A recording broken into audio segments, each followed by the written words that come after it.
The card on the bottom of the deck is the Knight of Stones. It's represented by Wolf. Stones is Taurus, Virgo, Capricorn, typically. Although it can be more an overall energy for some of you, having to do with how you manifest your coin.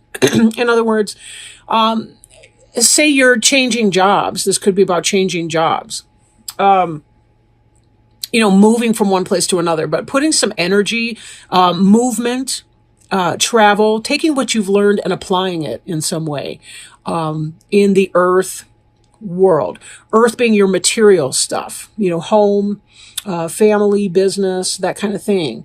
Wolf does tend to represent for us our family life, like wolf pack, excuse me, kinship group, family at home, extended family. Bearing in mind that, at least in the U.S., we're having Thanksgiving this month. So for some of you, it could have to do with getting together with the family and celebrating Thanksgiving and some of the energy that's going to be coming from that.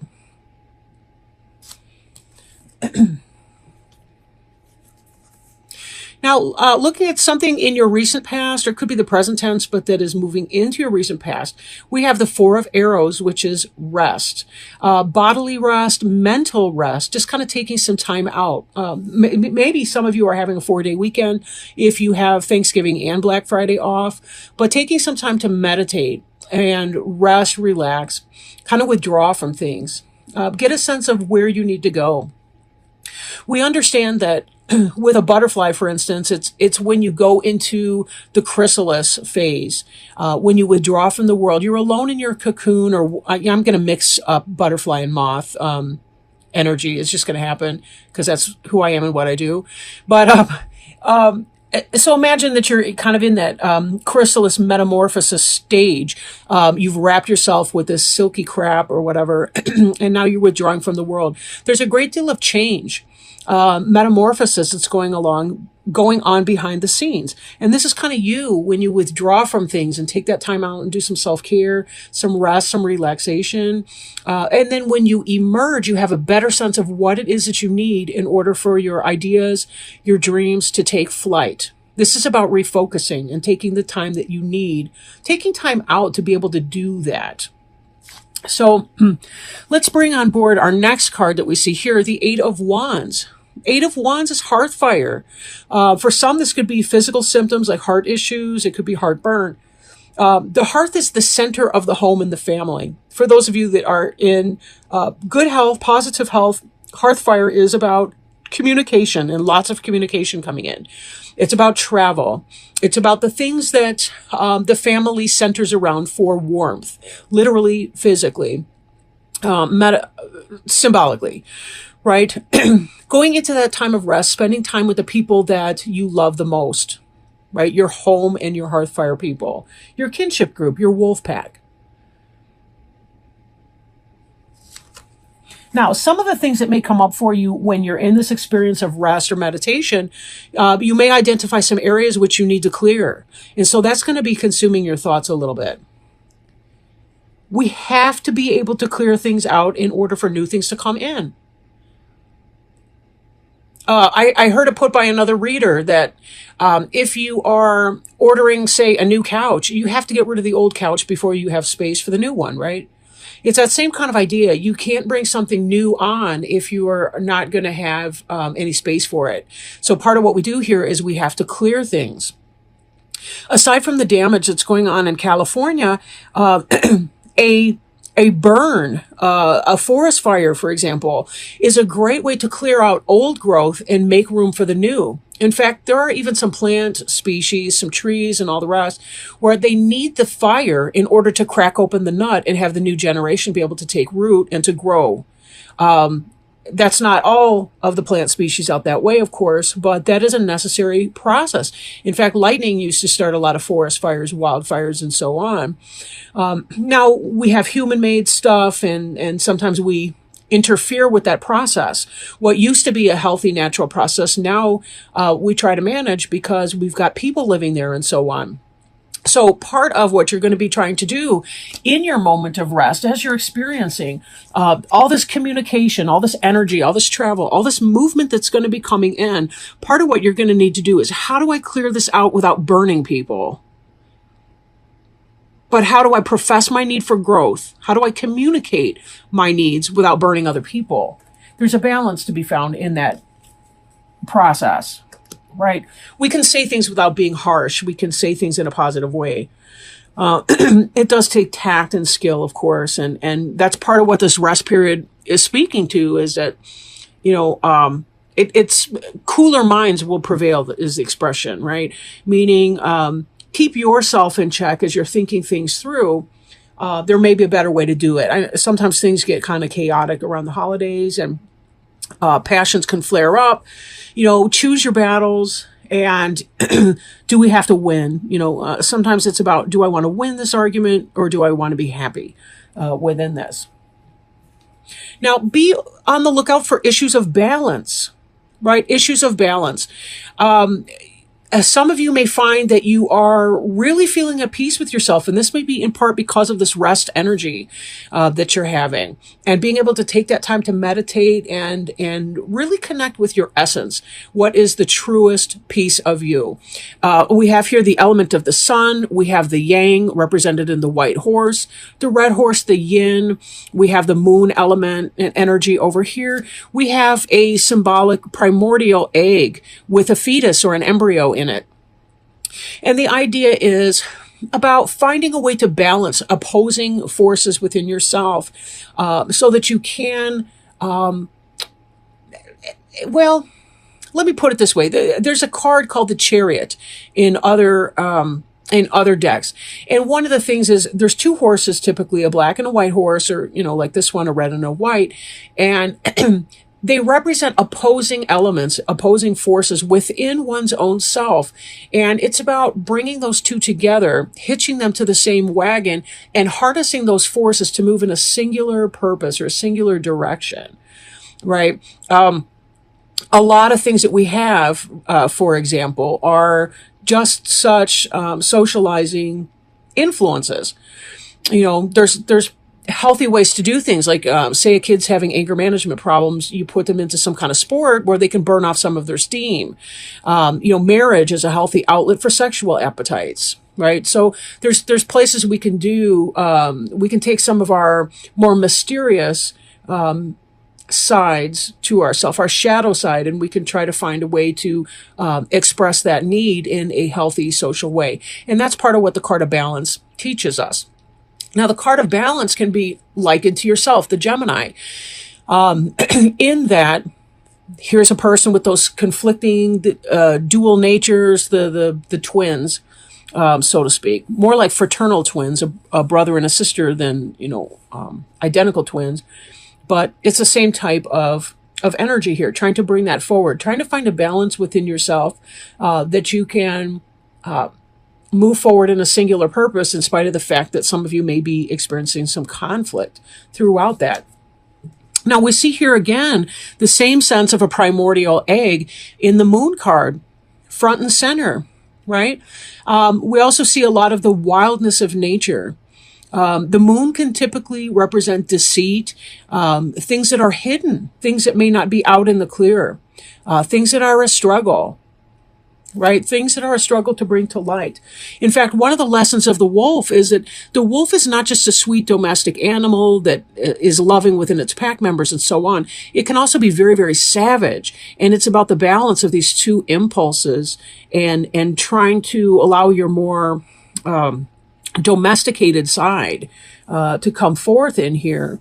That's part of the socialization process, and that's part of what makes civilization work out, is that we have to temper some of our wilder, baser, more primeval senses to bring forward something that can live in a harmonious social system. I don't know where the hell I'm going with any of this. It's just kind of coming through, but whatever. There is some sense of a struggle, however. There's something that's on your mind that's sort of bothering you. Eight of Arrows can be the anxiety card, right? Anxiety, I must have told 100 clients this in my career. Anxiety has to do with when our thoughts white horse, and our emotions, red horse, are at odds with one another, we tend to, oftentimes what can result is an anxious state. Look at the lack of color in the Eight of Arrows card. It's like black or white, whereas the Balance card is so harmonious and so lovely. Balance is also about healing. You'll notice the caduceus that's represented here with the horses, which is an old symbol of healing. But with the Struggle card, this can indicate some level of disconnect from reality, disconnect from self. And when we tie that back with the Moon card, there may be some level of deception, dishonesty, things that are not being said, things that are hidden, and an anxious struggle. If you're acting, if you're behaving or thinking in a way that's at opposing forces to your emotions, it's going to be potentially this anxious state. You know, I think about anxiety and particularly panic attacks in a person when, if you're thinking one way, like I should, to be concrete, I've got clients that are in substance abuse recovery. And one of the things they'll tell me, oh no, I'm not having any cravings for any drugs or alcohol, but the reality is that their biological wiring has changed in their addiction. And on some deeper level, they seriously are craving, but they're in denial about it. They may not even be aware of it themselves. They want recovery intellectually, but yet their biochemical brain is telling them, I gotta have it, right? Opposing forces. So a lot of times they'll be having panic attacks in the middle of nowhere, for seemingly no reason. There could be a trigger, but maybe not. Sometimes it really is just about the biochemistry is kicking out some sense of desperation in hopes that they lose control and use again. It really is like having a foreign animal hijack your brain in a sense, right? That's one example. The other thing can be, we love someone and yet we're really, really having a difficult time telling them something that's uncomfortable, right? Or it's hard for us to say something, that's, you don't want to say it to your family member because it's going to create a problem, but yet, you're trying to live maybe a fake or less than authentic life with around your family, especially around the holidays. Things just get so darn tight and tense. So there is a need to clear something away, something that's been creating potentially this anxious state within you. And this is about understanding what exactly that is, what that means for you. Being okay with the fact that you may not be the person that you intellectually hoped that you were. I think there's a place for every person where they have to realize that they fall short of their own expectations. But then we have to ask what that means, really. Five of Cups in this deck is about ecstasy. It's about ecstasy. Spiritual ecstasy, physical ecstasy. Cups is the suit of emotions and spirit. So in some way, this card is about the yes. Capital Y, capital E, capital S, 3 exclamation points, underlined several times, whatever kind of yes. Ecstasy that this entails. But that brings us back to this question, what exactly is going on under the surface here? Now, the moon can be some sort of a phase or a cycle that's going on. And we have here this challenge, the Two of Stones. This is a duality. These are battling bunnies, right? They are at a conflict. These are boxing hares. They are not having fun. They're not playing games. They're serious about this. There's some kind of battle that's going on. It's either in your external environment or it's in your internal world. And given the fact that there's something that needs clearing here, we've got this anxiety struggle and we have some kind of a balance coming into play. It could be that you're having to make a head and heart decision and you're feeling anxious about that because you want two things that are in opposition with one another at the same time. I hate to put it like that. I mean, but it is what it is, right? And I don't want to stereotype signs either because every person can go through something like that. Geminis oftentimes have difficulties reconciling these two polar opposites. They want different things. They're emotional, they're passionate, and at the same time, they're like logical and cool and collected and calm. It's very hard to bring those two to some kind of a common peace. And this, again, is about internal struggle. Something's not out in the open in your home life. Something that needs to be communicated and you're struggling to communicate it. And this is where this challenge is coming from. You're holding a lot in. You're not speaking a lot. It's all within this egg and it needs to be hatched. What is it that you need to hatch open and talk about? What are you afraid of? What is creating some kind of an anxiety within you? We see coming up here too, this reflection card, which is a balance for this rest card. The reflection card also has the moon in it, right? And we saw the moon in the middle. So as I bring these out, we've got rest and reflection. The need to go within and determine and define your terms. What is it that you need? Where are your needs not being met? What do you need to see or to do? What do you need to let go of? What's a false belief that you're having about yourself or your situation or your life that is not making sense for you?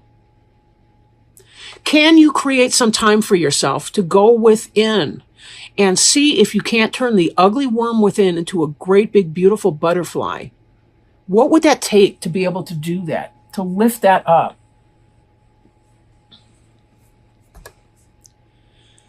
Reflection is like the rest card on steroids. It's about working with the intuitive nature of the self. It's about working with lunar energies, with yin energies, high priestess energies.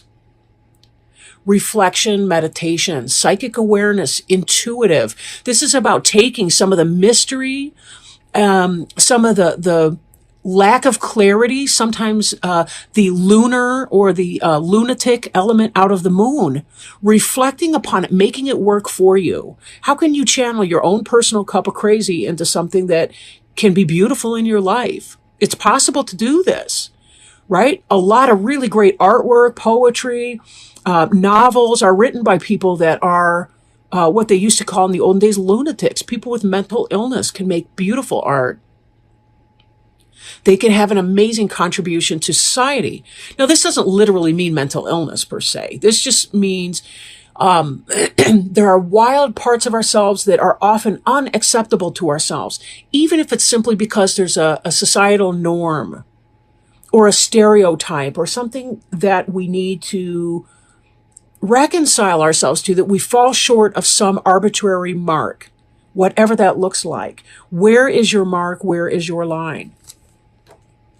This conflict is affecting you on an internal level. And so you're going to be keeping people at bay over these holidays. You're not going to want to let them in to see that. It's going to affect how you are relating with your pack. What do you need to get rid of? What's causing you anxiety? How can you reconcile those two opposing factors? And taking some time to reflect. Taking time for self-care. You know, I get snappish if I don't have enough self-care. If I don't take time away, I get snappish. And it's not even the person that I'm talking to. It's just that I've had my limit. I've used up my words for the day. Now I need some space. I got to space out, put the headphones on, whatever the hell happens, right? It's a major arcana card, not surprising. And it's called the Hierophant. And the Hierophant was kind of like a high priest. Can represent certain things. Let me read this to you. It's kind of long, but I think it's worth it. Honorable Lord Crane is the ancient symbol of spiritual justice and longevity. It is both a solar symbol and a herald for death. So here, just in the part about solar symbol and herald for death, we see the bringing together of the yin and yang energies, these balanced energies of polarity, right? And let me point out too, because it just now occurred to me, we also see a crane right here. Could be a heron, but it's a wading bird, clearly. Right here in the moon card that's come on board. And we also see it here in this reflection card. Now, this is a heron, this one here, a great heron. But heron and crane are very, very related. Okay, so let me stop interrupting myself rudely and moving on. It is a solar symbol and herald for death. This contrast is significant in that cranes teach the need for both life and death as part of the same process. Oh, and that's that butterfly again, the death of the worm or whatever to become this butterfly. Okay. Crane always heralds the end or change of old ways so that a new expression can be born within them. Being a wading bird, a crane moves between water and the land, earth and sky. Its movement between the worlds, between realms, and between times can help us learn how to draw upon our own innate waters, our intuitive faculty, awakening a freshness within tradition for new growth. In more ancient times, the hierophants, the priests and priestesses, were schooled in walking between the worlds with all that it implies. Oh, that's that reflection card again. Cranes reveal how past lives affect the present. They reveal how death is just a transition and not an end. They open doors between all worlds, realms, times, and traditions, stimulating new tangible spiritual experiences. Crane always awakens us to the ancient ones, the beings of spirit in the various spiritual realms, including that of the fairy. Now is the time to draw upon ancient teachings and to find ways of re-expressing them within the modern world and within your current life. The crane, because of its link between worlds, awakens past lives, reveals how ancient we truly are, and how the past is affecting our present. It heralds a new understanding of life issues and of sacrifices we have made or are making by revealing our karma and how the laws of spiritual justice are at play within our life. The crane often lays 2 eggs in the wild, but usually only rears one. The parents are very secretive in rearing their vulnerable one. This reflects a need to develop a new sense of protectiveness, a need for secrecy in regards to something being given birth to within our life. In this way, the birth and the ensuing life will be long and productive.